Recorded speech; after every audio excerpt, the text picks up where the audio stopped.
Hello students, time हो चुका है, 11 बज चुके हैं। और जो कल हमने जहाँ इस पेपर को छोड़ा था उस पेपर को क्वेश्चन नंबर 120 के बाद से शुरू करना है। कल का पेपर का रिस्पांस आप लोगों का काफ़ी अच्छा लगा। काफ़ी सारे स्टूडेंट्स ने मेरे से कहा कि सर एक ही पेपर में पूरा किया कीजिए, कुछ ने कहा फिजिक्स का भी शुरू कीजिए। तो जैसे मैंने कहा कि मैं एक ही पेपर में सब करूँगा, कुछ टाइम बाद जब ये सब लॉकडाउन ठीक हो जाएगा, मैं जहाँ पे हूँ वहाँ से जब अपने हॉस्टल या अपने घर पहुँचूँगा। सेकंड थिंग, अभी फिजिक्स का एजुकेटर्स अभी नहीं है, कोई वो सब होगा एजुकेटर आएगा तो फिजिक्स का भी सॉल्यूशन, वरना मैं एटलीस्ट ट्राई करूँगा कि मैं आपके लिए लाऊं। Question number 121, the fusion product of both polar nuclei is. देखिए, पोलर न्यूक्लियाई के बाद दोनों पोलर न्यूक्लियाई जब आपस में फ्यूज हो जाती हैं तो उसको हम क्या कहते हैं? ठीक है, the fusion product of both polar nuclei. Question ध्यान से समझिएगा।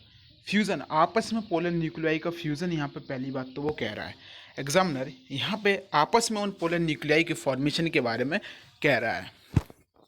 अब देखिए, secondary nucleus, triple fusion, primary endospermic nucleus या ट्रू फर्टिलाइजेशन। जब दो पोलर न्यूक्लियाई हैं, इनके आपस में जब फ्यूज़न हो जाए तो उसको हम कहते हैं सेकेंडरी न्यूक्लियस। तो क्वेश्चन नंबर 121 का करेक्ट आंसर है फर्स्ट।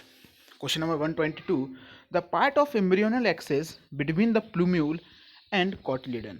एम्ब्रियोनल एक्सेस का वो पार्ट जो प्लूम्यूल और कॉटिलिडन के बीच में है उसको क्या कहेंगे? प्लूम्यूल और कॉटिलिडन के बीच में उसको हम टाइग्लम, एपिकोटाइल, हाइपोकोटाइल या स्कूटलम। देखिए, इसमें देखिए, प्लूम्यूल के स्केटलम, प्लूम्यूल और आपके कॉटिलिडन्स के बीच का जो पार्ट है उसको हम कहते हैं यहाँ पे एपिकोटाइल। मतलब एपिकोटाइल मतलब ऊपर का पार्ट। किसका पार्ट? ऊपर का पार्ट। तो यहाँ पे करेक्ट आंसर है 122 का second option. Question number 123, in flowering plant meiosis take place during. Flowering plant में मियोसिस कब होती है? माइक्रोस्पोर के फॉर्मेशन में, gamete formation, microspore mother cell formation या सीड फॉर्मेशन। तो आपको पता है कि माइक्रोस्पोर मदर सेल से जब पहला माइक्रोस्पोर बनता है तब वहाँ पे एक मियोसिस होती है, देन वहाँ पे दो बार माइटोटिक डिवीजन होता है। कल ये क्वेश्चन इसी पेपर में था। तो यहाँ पे 123 का the correct answer is microspore formation. की जो फ्लावरिंग प्लांट है उन फ्लावरिंग प्लांट में माइक्रोस्पोर फॉर्मेशन के दौरान जब माइक्रोस्पोर का फॉर्मेशन हो रहा होता है तब वहाँ पे मियोटिक डिवीजन या मियोसिस होती है। नेक्स्ट है, the number of male nuclei and number of female gametophyte nuclei involve in double fertilization. Double fertilization में नंबर ऑफ मेल न्यूक्लियाई, कितने मेल के न्यूक्लियस फ्यूज होते हैं। तो आपको मालूम है कि डबल फर्टिलाइजेशन की अगर हम बात करें तो डबल फर्टिलाइजेशन में जो मेल के जो न्यूक्लियाई होते हैं वो मेल के दो मेल गैमेटोफाइट आ रहे हैं, दो न्यूक्लियाइज। लेकिन फीमेल के एक एग सेल का और दो पोलर न्यूक्लियाई के, तो मेल के दो और फीमेल के तीन वहाँ पे न्यूक्लियस का फ्यूज़न होता है। तो द करेक्ट आंसर इसके रिगार्डिंग दो मेल, पहले मेल का पूछा है तो दो मेल के तीन फीमेल के, second answer is correct answer. Next question, the number of chromosome in the radicle of angiospermic plant is 16। Radicle में, एंजियोस्पर्मिक प्लांट के रेडिकल में जो क्रोमोसोम का नंबर है वो है 16। What will be the number of chromosome in the tube nucleus, antipodal cell, secondary nucleus and endosperm. चलिए, पहले बात पूछा गया है कि आपका ट्यूब न्यूक्लियस, ट्यूब न्यूक्लियस का मतलब है कि जो पॉलन ट्यूब का वहाँ फॉर्मेशन होगा उसमें, तो वो हेप्लॉइड होगा। अगर ये रेडिकल ये मेन प्लांट बॉडी है तो इसका हेप्लॉइड मतलब 8 होगा। ठीक है, एंटीपोडल सेल भी अंदर है, वो भी हेप्लॉइड है, उसका भी 8 होगा। सेकेंडरी न्यूक्लियस दो न्यूक्लियाई से मिलकर बना है, 8 8 16 होगा। एंडोस्पर्म 3n होता है और यहाँ पे n इक्वल टू 8 है, तो 8 इंटू 3 इक्वल टू 24। तो 125 का आंसर है 8 8 16 24। जो करेक्ट सिक्वेंस है 8 8 16 24, वो आंसर है ए। तो 125 का correct answer is a. Next, in a fertilized ovule n 2n and 3n condition occur respectively। एक फर्टिलाइज्ड ओव्यूल में n 3n और 2n कंडीशन आती है कहाँ पे? देखिए, n जो होता है वो आपका मालूम है कि जैसे, बिल्कुल सही बात, एंटीपोडल सेल्स हो गई, सिनर्जिड्स हो गई, आपका मेल गैमेटोफाइट्स हो गया, इन सब में यहाँ पे आपका मेल गैमेटोफाइट नहीं, मेल गैमीट्स हो गए, एन आएगा। 2n कहाँ पे आएगा? प्लांट बॉडी हो गई, माइक्रोस्पोर मदर सेल हो गई, मेगास्पोर मदर सेल हो गई, 2n आया। एक सेंट्रल सेल भी आपकी। चलिए 3n कंडीशन कहाँ पे आती है? एंडोस्पर्म। 3n कंडीशन एंडोस्पर्म में ही आती है। तो एक ऐसा ऑप्शन देखिए जिसमें लास्ट में एंडोस्पर्म हो, केवल 2 ऑप्शन दिख रहे हैं। अब मेगास्पोर मदर सेल तो 2n होगी, तो सेकंड आंसर तो हो ही नहीं सकता। फर्स्ट आंसर इज करेक्ट कि एंटीपोडल सेल जो है वो आपकी n होंगी, आपका जाइगोट जो होगा वो 2n होगा क्योंकि 2 के फ्यूजन से बना, 2n हो गया, और एंडोस्पर्म आपका 3n होता ही है। तो यहाँ पे 126 का करेक्ट आंसर हो गया फर्स्ट। चलिए नेक्स्ट देखिए 127। In coconut liquid nuclear endosperm is surrounded by what kernel? White colonel.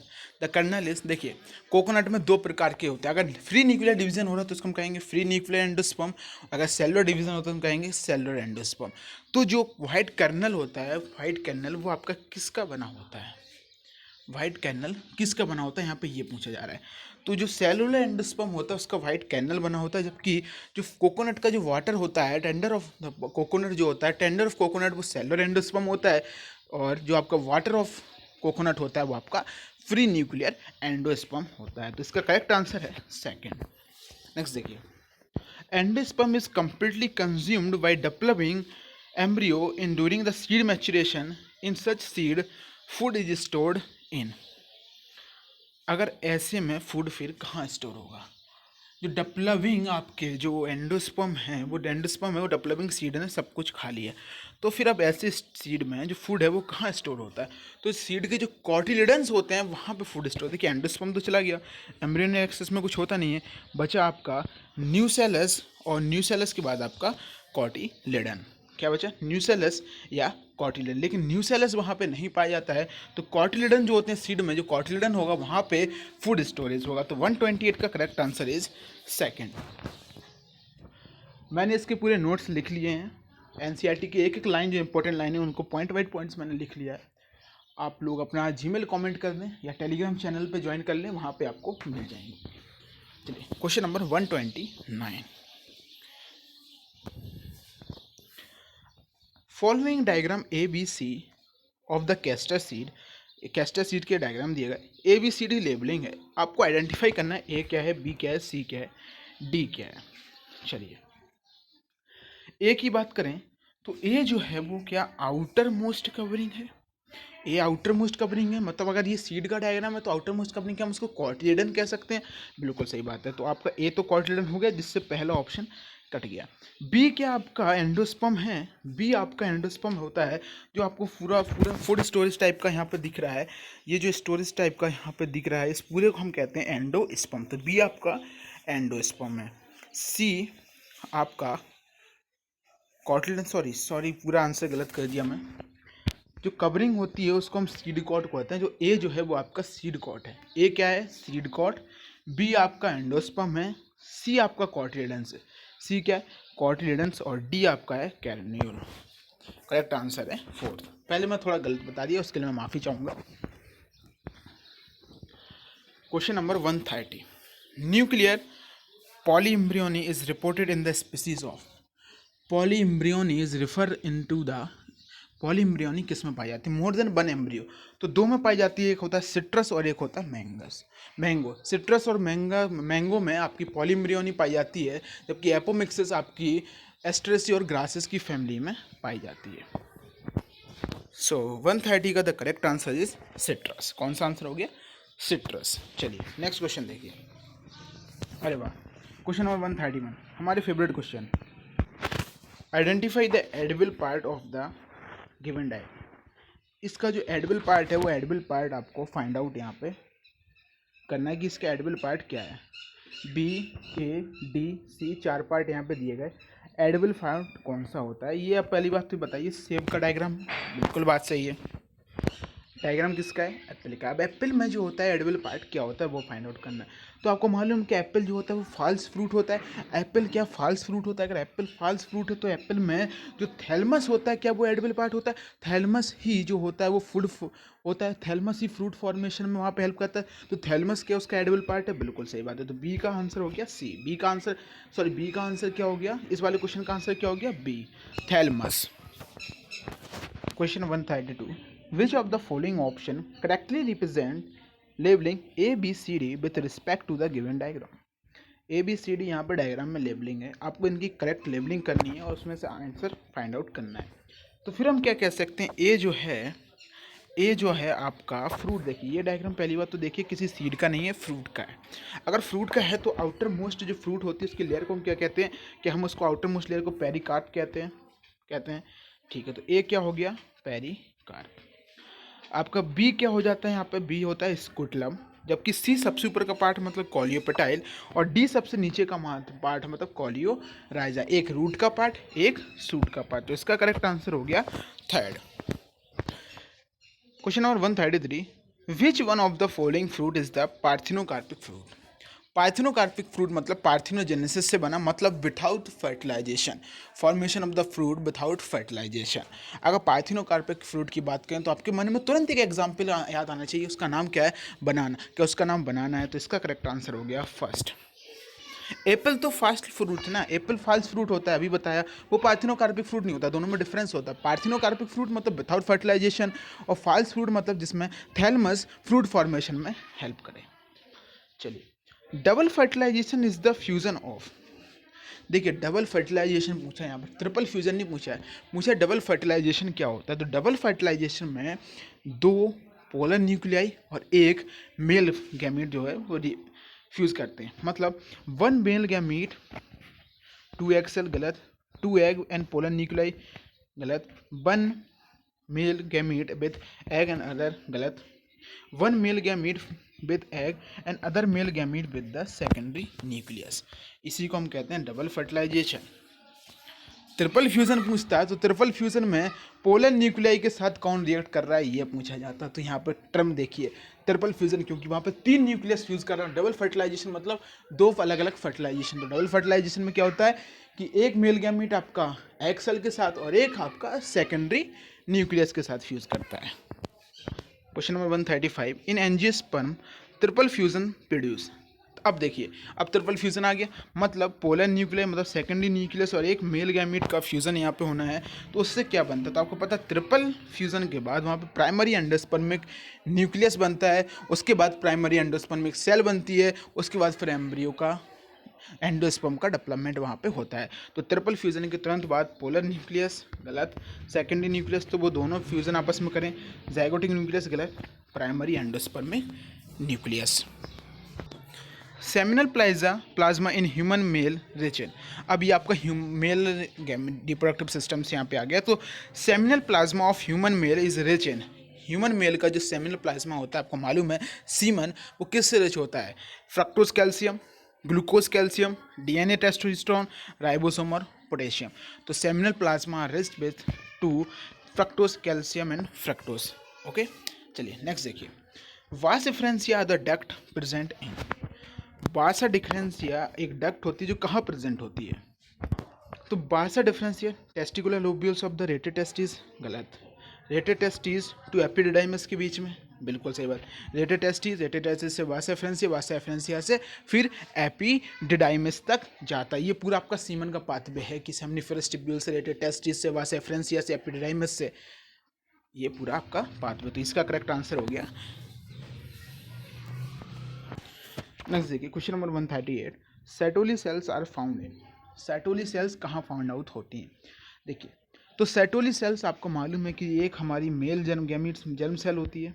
उस मेल जर्म सेल जहाँ पाई जाती है उसके बाहर जो सेल्स पाई जाती है इंटरस्टिशियल स्पेस में, उसको हम कहते हैं इंटरस्टिशियल सेल। क्या कहा हमने? Interstitial cell. ओके, तो ये जो हैं कहाँ पाई जाती हैं? सेमनिफेरस ट्यूब्यूल्स के बाहर।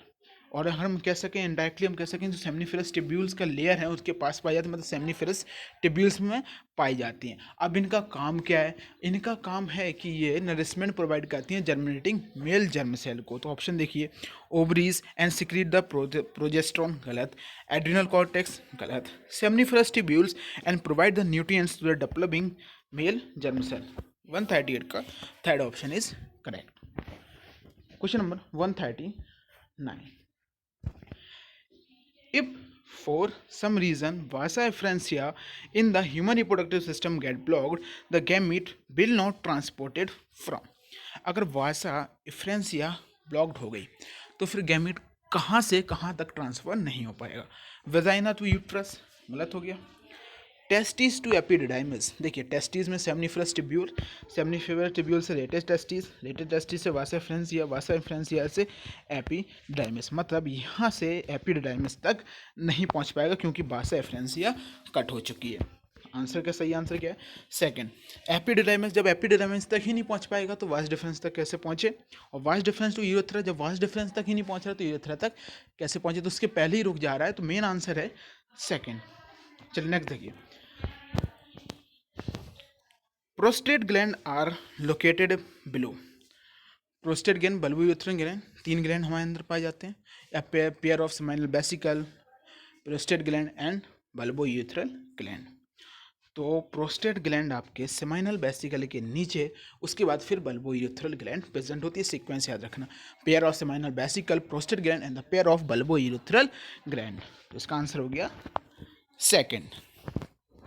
Question number 141, the second maturation division of the mammalian ovum occurs.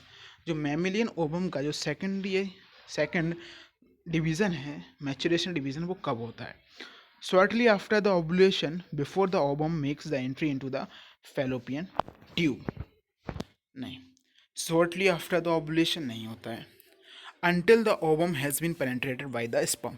सही बात है, जब तक ओवम जो है वो स्पर्म के द्वारा पेनिट्रेट नहीं हो जाता है तब तक आपका जो सेकेंडरी मैच्यूरेशन डिवीज़न नहीं होता है और तब तक एग वहाँ पे नहीं निकलता। तो करेक्ट आंसर तो होगा कि जब तक स्पर्म वहाँ तक नहीं पहुँचेगा तब तक उसके अंदर सेकेंडरी मैच्यूरेशन डिवीज़न नहीं होगा। Until the nucleus of the sperm fuse with the nucleus of ovum, गलत।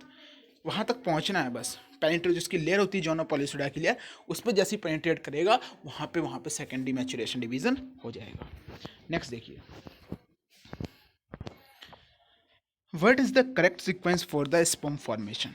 स्पर्म फॉर्मेशन का करेक्ट सीक्वेंस क्या है? देखिए, आपके पास स्पर्मेटोगोनिया होती हैं, स्पर्मेटोगोनिया से आपकी बनती है प्राइमरी स्पर्मेटोसाइट, प्राइमरी स्पर्मेटोसाइट से आपकी बनती है स्पर्मेटोजोआ, और स्पर्मेटोजोआ से बनते हैं मैच्योर स्पर्मेटिड्स। मतलब प्राइमरी स्पर्मेटोसाइट, उसमें डिवीज़न हो गया, उसमें से एक सेल तो स्पर्मेटोगोनिया, उसमें डिवीज़न हुआ तो प्राइमरी स्पर्मेटोसाइट, उसमें डिवीज़न हुआ तो स्पर्मेटोजोआ, और फाइनल स्पर्मियोजेनेसिस की प्रोसेस से मैच्योर में कन्वर्ट होकर स्पर्मिएशन प्रोसेस से निकल जाएंगे। तो इसका करेक्ट आंसर इस हिसाब से देखिए, स्पर्मेटोगोनिया, स्पर्मेटोसाइट, स्पर्मेटोजोआ और स्पर्मेटिड। सेकंड आंसर कैसा है? नहीं, सेकंड आंसर ऐसा नहीं है, स्पर्मेटोगोनिया, स्पर्मेटोसाइट, स्पर्मेटिड और spermatozoa. Fourth answer is correct answer. Next देखिए, which of the following cell are diploid during the gametogenesis. Gametogenesis के दौरान ऐसी कौन सी सेल होती है जो सेल आपकी डिप्लॉयड होती है?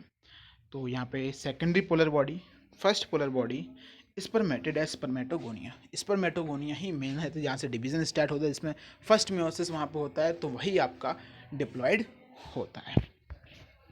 चलिए नेक्स्ट देखिए, at the time of the birth development of ovum is arrested in the form of. क्या जो फीमेल की बात यहाँ पे हो रही है, फीमेल में बर्थ के बाद जो ओवम होता है, जो डेवलपमेंट ऑफ ओवम होता है, वो एक रुक जाता है प्यूबर्टी तक की स्टेज की, लेकिन वो किस फॉर्म में रुकता है? Oogonia, primary oocyte, secondary oocyte या एग? तो प्राइमरी oocyte स्टेज पे वो आके रुक जाता है, उसके बाद वहाँ पे जो है ना, वहाँ पे कवरिंग होती रहती है सेकेंडरी ग्रेनुलोसा लेयर की, फिर ग्रेनुलोसा लेयर की, फिर जोनो पैलिसिडा, तो फाइनली बाद में होता है। लेकिन सेकेंड डिवीजन जो होता है वो जब तक स्पर्म वहाँ पे ना आ जाए तब तक नहीं होता है। तो प्राइमरी oocyte की फॉर्म में वहाँ पे डिवीजन जो है वो अरेस्टेड हो जाता है। नेक्स्ट देखिए, मैकेटी ऑफ द स्पर्म इज, इसको हम कहते हैं एनसीईआरटी के बाहर का, इसको याद रखिए, साइटोप्लाज्म में लिया। नेक्स्ट देखिए, in human female menstruation can be deferred by the administration of, menstruation जो है वो डिफ़र हो सकता है बाय द किसके एडमिनिस्ट्रेशन से जो मेंस्ट्रुअल साइकिल है वहाँ पे डिफ़र हो सकती है, ये ह्यूमन फीमेल में यहाँ पे पूछा गया है। तो इसका करेक्ट आंसर है by the combination of estrogen and progesterone. Estrogen और प्रोजेस्टेरोन जो हार्मोन वहाँ पे पीक लेवल पे पहुँचते हैं, अगर उनका हमने दे दिया तो मेंस्ट्रुएशन जो होती है वो डिफ़र वहाँ पे हो जाती है। तो 146 का fourth answer is correct answer. Next देखिए, menstrual flow occur due to the lack of, menstrual flow किसके कमी की वजह से होता है, प्रोजेस्टेरोन, एफएसएच, ऑक्सीटोसिन या वैसोप्रेसिन। ऑक्सीटोसिन तो आपका तभी निकलता प्रेगनेंसी में, वैसोप्रेसिन भी आपका नहीं हो सकता, सप्रेसिव। एफएसएच और प्रोजेस्टेरोन में देखें तो प्रोजेस्टेरोन इसका करेक्ट आंसर है। Next, the main function of mammalian corpus luteum is to produce, mammalian corpus luteum का मेन फंक्शन होता है कि वहाँ पे प्रोजेस्टेरोन का रिलीजमेंट हो। किसका? प्रोजेस्टेरोन का रिलीजमेंट हो, जो कि डेवलपिंग आगे चल के वर्क करेगा। डेवलपिंग जो आगे चल के रिक्वायरमेंट होगी हमारी जो कॉर्पस ल्यूटियम की, वहाँ पे जो डेवलपमेंट होगा, जब यहाँ पे बेबी का डेवलपमेंट होगा, जहाँ पे लेयर हुई होगी एंडोमेट्रियम की जो रप्चर हुई है, उसके मेंटेनेंस के लिए वहाँ पे प्रोजेस्टेरोन की रिक्वायरमेंट होती है। Cassation of the menstrual cycle in women is called menopause. इसका मतलब मेंस्ट्रुअल साइकिल नहीं हो रही है तो उसको रुके हुए को उसको हम क्या कहते हैं, मीनोपॉज, जो कि normally at the age of 50 में होने लगती है। Final answer is, question is, if the duration of menstrual cycle in of the female is 38 days, what is the duration of luteal phase and what is the day of ovulation. अगर आप Elon के paper देखते हैं तो ये question उनका favourite है कि अगर मेंस्ट्रुअल साइकिल अभी 20 डेज़ की लेते हैं, अगर मेंस्ट्रुअल साइकिल हमने 38 डेज़ की ले ली तो ल्यूटियल फेज कितने डेज़ का होगा और आपका जो ओव्यूलेशन होगा वो कौन से दिन में होगा। ओके, अब देखिए, अगर हमने 28 है, अगर उस 28 में हमने 10 दिन बढ़ा दिए हैं, तो अगर ये 7 दिन का हो रहा था तो ये भी 10 दिन का बढ़ जाएगा, सॉरी 4 दिन का होता था, ये 10 दिन 14 दिन का हो जाएगा अब, और ये 14वें दिन होता था पहले, अब इसमें 10 और बढ़ा दो तो ये 24 डे। सिंपल आंसर ऐसे निकालना, अगर जितने दिन बढ़ा रहे हैं 28 इनिशियल लेना, 28 के बाद जितने दिन बढ़ा रहे हैं उतने उन फेसेस में ऐड करते जाओ। तो इसका करेक्ट आंसर है फर्स्ट। तो ये कुछ क्वेश्चन थे, डिस्कस किए, आई होप आपको पसंद आए हों। पसंद आए तो वीडियो को लाइक करें, चैनल को सब्सक्राइब करें। बाकी के कल ये पूरा टेस्ट ख़त्म हो जाएगा और 2 बजे फिर से प्रेजेंट रहिएगा मॉक टेस्ट के लिए। Thank you.